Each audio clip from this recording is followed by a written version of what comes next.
स्वागत है आप सभी का हमारी इस खास पेशकश भविष्यवाणी जो सच हुई। मैं हूं आनंद विजय सिंह। हमने पिछले दिनों 28 नवंबर 2014 को आपको अपने खास कार्यक्रम जीतेगा झारखंड में ज्योतिर्विद समीर उपाध्याय जी के साथ बताया था कि झारखंड में इस बार पहली बार जनता स्थायी सरकार के लिए वोटिंग कर रही है। हमने आपको यह भी बताया था कि हेमंत सोरेन को कुर्सी खाली करनी पड़ेगी और बीजेपी सरकार बनाएगी। साथ ही ज्योतिर्विद समीर उपाध्याय जी ने यह भी बताया था कि बीजेपी की सरकार जब बनेगी तो उसकी अगुवाई अर्जुन मुंडा नहीं कर सकेंगे, बल्कि कमान रघुवर दास के हाथ में होगी। आज हम एक बार फिर ज्योतिर्विद समीर उपाध्याय जी के साथ उन भविष्यवाणियों को तो आपको दिखाएंगे ही, और साथ ही यह भी चर्चा करेंगे कि झारखंड की जनता के लिए वहां की नई सरकार कितनी शुभ होगी। तो आइए शुरू करते हैं अपना यह खास कार्यक्रम भविष्यवाणी जो सच हुई।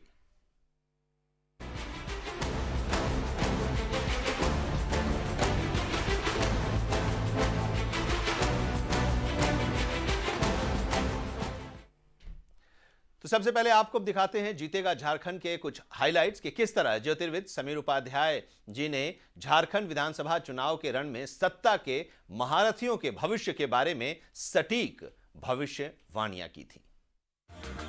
तो रघुवर दास लीड करते नजर। स्थायी सरकार की उम्मीद हम लोग कर सकते हैं झारखंड में, और आने वाला समय झारखंड के भविष्य को लेकर बहुत उज्जवल नजर आ रहा है ज्योतिषीय दृष्टि से।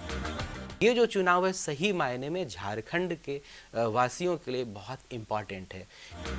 सत्ता परिवर्तन होती दिखाई दे रही है झारखंड में, और जो पुरानी सरकार है इसका मतलब कि बदलती दिखाई दे रही है। चुनाव के दौरान उनकी कुंडली में शनि की दशा, राहु की अंतर्दशा, शनि का प्रभाव जो है वो बहुत अच्छा परिणाम देता नहीं दिखाई दे रहा। मेरे हिसाब से जो चुनाव का दौर है इस दौरान ये पार्टी सत्ता से बाहर आती दिखाई दे रही है। वर्तमान सरकार जो है अपनी सरकार बचाने में तो कामयाब नहीं दिख रही है, हाँ अपनी साख बचाने में कामयाब रहेगी।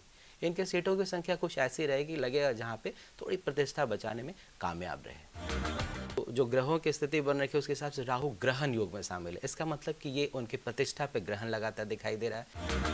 एनडीए ज्यादा मजबूत नजर आ रहा है, इसलिए इस बार इनकी पार्टी को सत्ता सुख मिलता नजर नहीं आ रहा। पिछले चुनाव में जो उनके सीटों की संख्या थी उससे वो घटते नजर आ रहे हैं, काफी घटते नजर आ रहे हैं। झारखंड में भी उनके कुंडली के हिसाब से जो दिखाई देता है वो सबसे बड़ी पार्टी के रूप में उभर करके सामने आएगी, और ऐसा दिखता है स्पष्ट रूप से कि बीजेपी के नेतृत्व में आने वाली सरकार बनती नजर आ रही है। कि बातों का ऐसा असर अभी हो रहा है लोगों के बीच में कि जो यकीन मान रहे हैं, उनके कामों को थोड़ा यकीन मान रहे हैं कि वो करेंगे, कुछ करेंगे।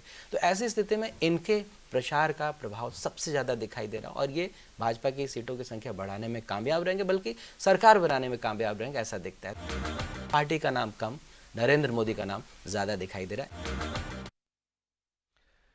तो भविष्यवाणी ये सच हुई। समीर उपाध्याय जी के साथ हमने चुनाव के समय ही, चुनाव के दौरान ही ये चर्चा की थी, और जो कुंडली, जो सितारे जो बता रहे थे झारखंड के बारे में और झारखंड के नेताओं के बारे में, उसके आधार पर जो आकलन किया गया था वो बहुत हद तक सही साबित हुआ। एक बार फिर से समीर उपाध्याय जी ने जो बताया था, आज हम उसी की चर्चा कर रहे हैं।